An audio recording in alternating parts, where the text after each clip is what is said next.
tomatoes.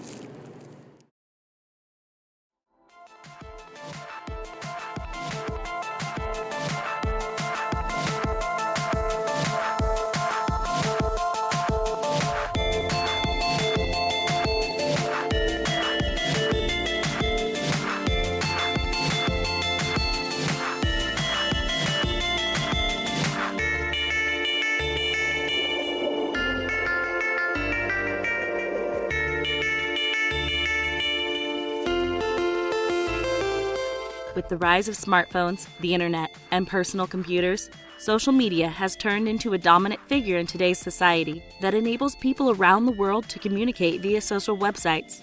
1 out of 4 people worldwide use a social media website. According to the global information and data gathering company Nielsen, social media are the most used internet websites with 121 billion hours spent in 2012. This includes sites such as Facebook, Twitter, Snapchat, and Tumblr. I think people are hooked on social media for many reasons. It allows for people to essentially be anonymous, to not be seen. People like to watch, people like to see other people's lives. Social media allows for this. In this case, for example, Instagram or Facebook is a perfect, medium for people to see, to keep tabs and see what's going on with other people. And I think young people and old are both, interested in that. So as a consequence, there seems to be almost like a creation of normalcy. In other words, it is normal. You have to have this. It is expected. If you don't have it, well, then there's something wrong with you.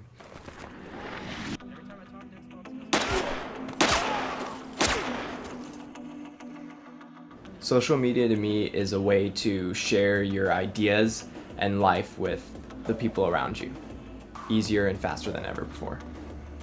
I use social media to share content that I create so that the people around me can easily see what it is that I'm making.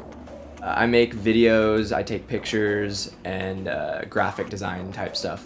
So using social media as a platform to share that content is way faster than ways that were before it. Growing up using social media has been a really big part of my life. When I'm down, I can find ways for it to motivate me. I can talk to the people that are influencing my life. It really unifies everyone, especially in these times as it's growing and becoming more prominent in society. I feel like it's been a really big influence and a big way for me to express myself as well. Are you Android? What if we are? Well then, we're gonna have a problem.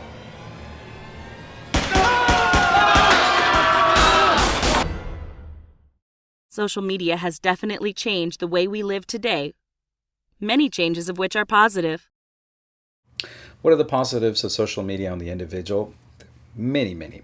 Obviously, when we talk about social media, we're talking about Facebook, Instagram, Twitter, something that is so ubiquitous. I think it has been a great tool for people to communicate, for people to stay in touch with people, for people to share information freely, for people to stay connected to loved ones, but also, in many cases, connected to people that they don't even know. In the past, there were many people who were marginalized because of where they live.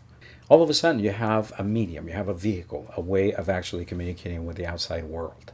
I think the awareness that people have gained about the world in general has been great, and social media has actually helped out with that tremendously.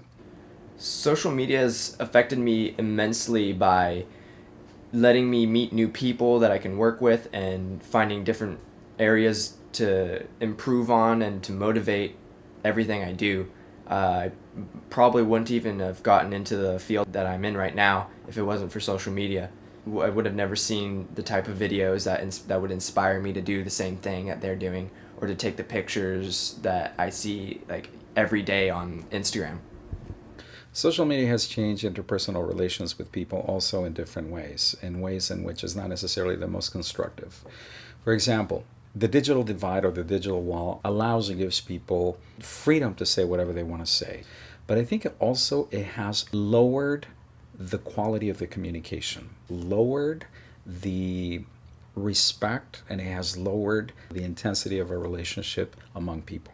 But my concern is this in some way changing the relationship between people? Not for the better, but actually for the worse in this regard.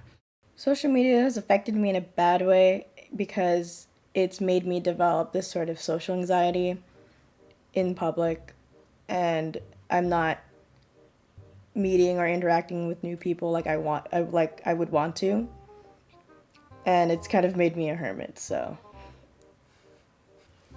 Social media has affected our generation in some positive and negative ways, I'd say. For one, there's this stigma wherever you go, you see everyone on their phone looking down, not really interacting, and there's an increase in social anxiety now with this generation. But at the same time, we're all connecting in this weird sort of way.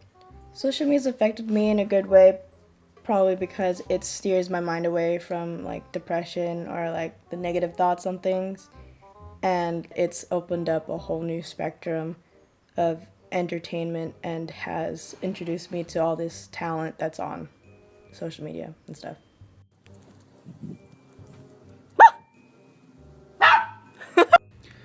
The psychological effects of social media are many. One other psychological effect that I can think of is the fact that there is a consuming mind, so to speak. In other words, people become consumed with being active in social media, and therefore social media takes over much of their day. Social media has affected today's generation very, very much in comparison to previous generations. There are many areas, and in fact, there's a lot of stuff that we can talk about. But in essence, it's difficult to even think in such a short period of time that social media has affected the way that we communicate every day. Obviously, younger generations have used it and continue to use it in such a way that it's essential for them.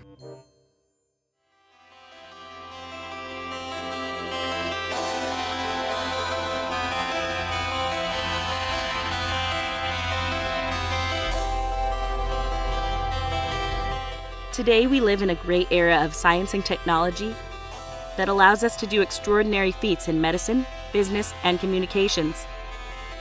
As we progress in life and the influence of technology grows even more, we need to understand that the internet, computers, and smartphones are just tools.